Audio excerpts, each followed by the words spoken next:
everyone, it's Katie here from the Scrappy Sisters, and today I am up with this layout.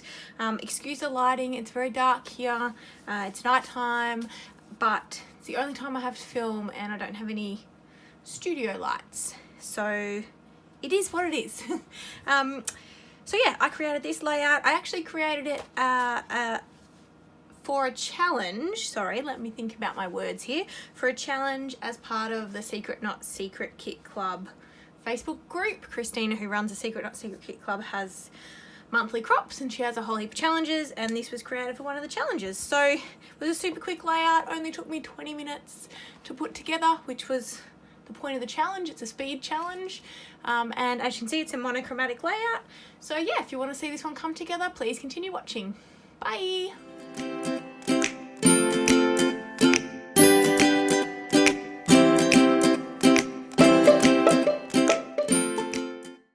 Hello everyone. Well, I am up today with this cool photo of my sister and I scrapping. We were together having a scrappy afternoon at her house, and I'm doing something fun, and that is when I was filming this, the weekend I was filming this particular video, I was participating in an online scrap party for the Secret Not Secret Kit Club, of which I have received a kit for 1 month, and I'm about to get my second month kit.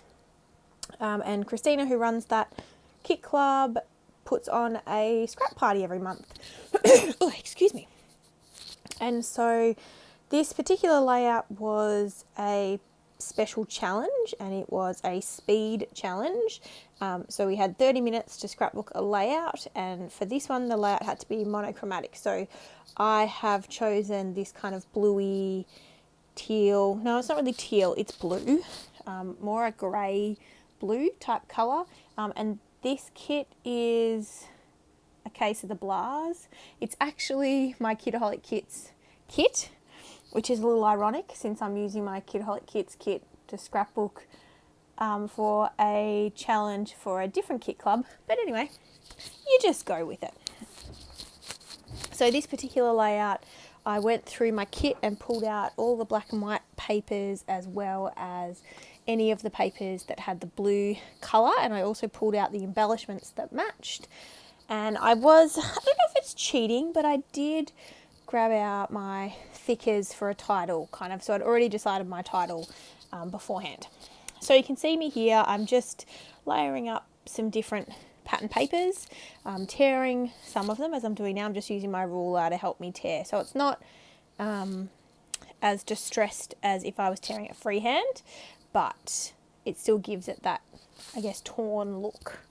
So I'm just layering everything up. Also, I apologise, my camera is moving a little bit. I redid my filming setup, and obviously this is not going to work. I didn't think it through very well, and it's in a better space for me, but the way that I've attached my phone, which I film on, is using a selfie stick with a bit of duct tape onto some wood. I know that sounds random, and yeah, it's definitely not going to work. It's shaking too much, so I need to come up with another option for that. Anyway, back to the layout, Katie, back to the layout.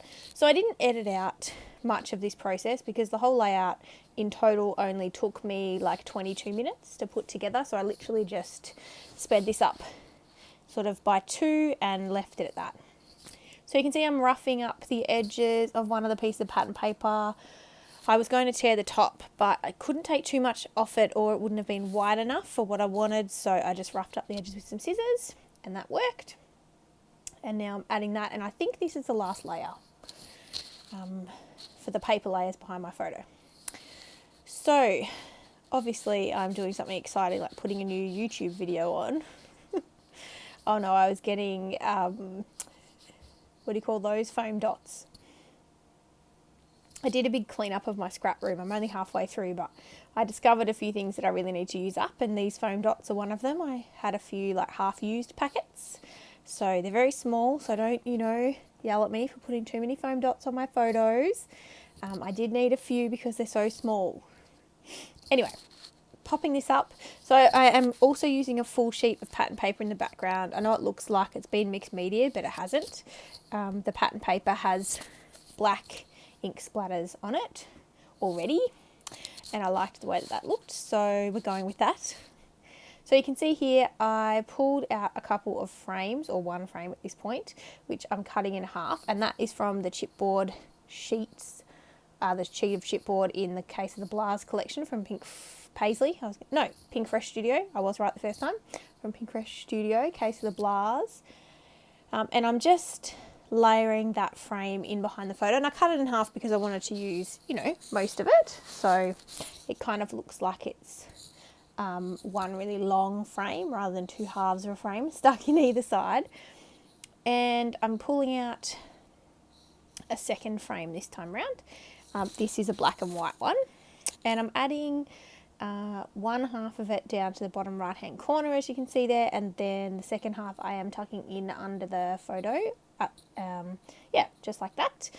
You can see me fiddling around there. The sticker on the back of the chipboard is really strong, and the adhesive, and when you pull the sticker part off, it kind of pulls off part of the chipboard as well, which is a bit weird. Anyway, I trimmed off the excess frame from the bottom right, and now I've got the start of a little embellishment cluster down there.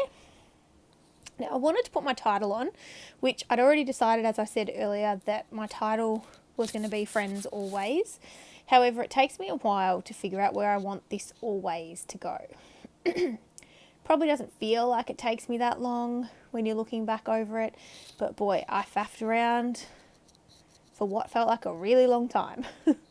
Do I want it under? Do I want it beside? Even at one point, do I want it on top to say Always Friends? See, that's what I'm doing now, Always Friends. Do I want that? Oh, I couldn't decide, and the angle that I was on just wasn't really working for me. I wasn't able to kind of look at it really well, so I've actually stood up now. You probably can't tell, but I have. So I'm trying to figure out where I want this always to go. And so, look, I do put it underneath, and that is kind of where I wanted to put it from the start, but I was just trying to work out the best positioning.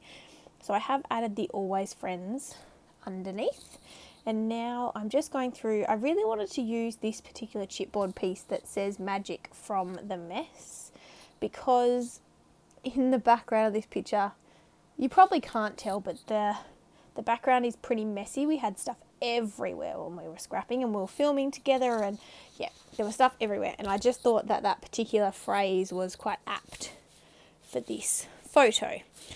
So I wanted to get it down. I was determined to get it down on the page, so I've stuck it at the top right of the photo, as you can see.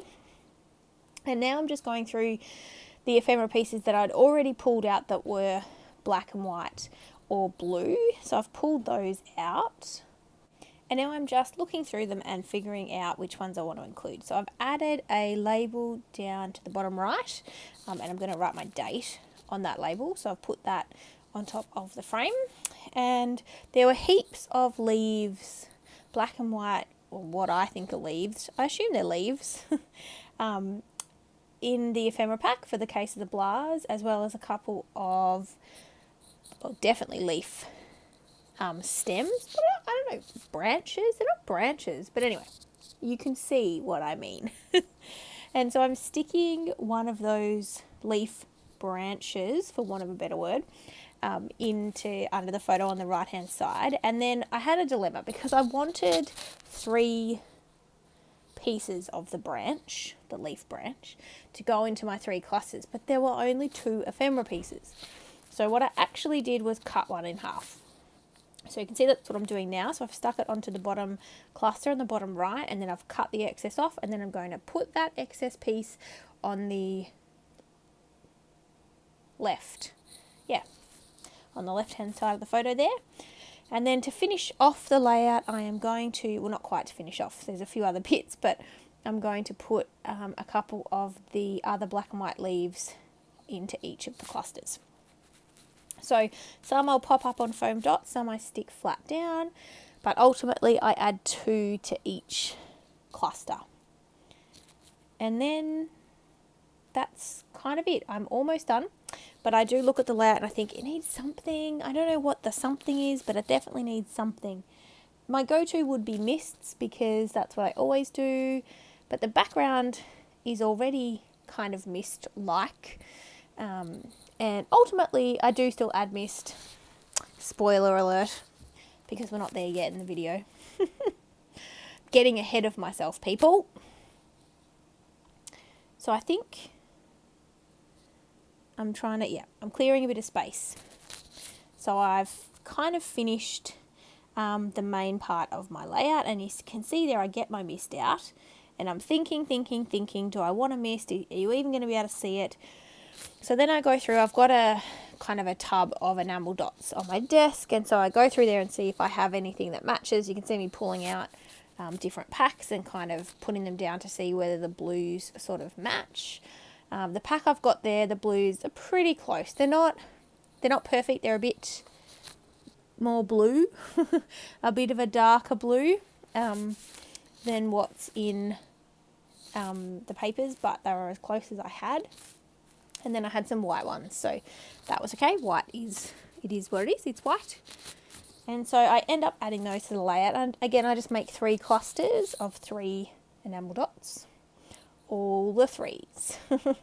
So you can see me there. I'm just putting my clusters in. And then I'm basically done. Pretty close to being done. I do decide to put some Heidi Swap Colour Shine in navy down because I wanted to keep, again, blue themes, monochromatic layout. That's what we were going for. But you can't tell. Unless you look really close to my layout, which is what I'm doing now, you really can't tell. It dries dark. It's nice and shiny. And it is one of my favourite Heidi Swap Colour Shine colours. I can't believe they're discontinuing them. I'm devastated. But you can see there, finished. So I'm showing you the close-ups and we are done. So we'll see you in the next video. Bye.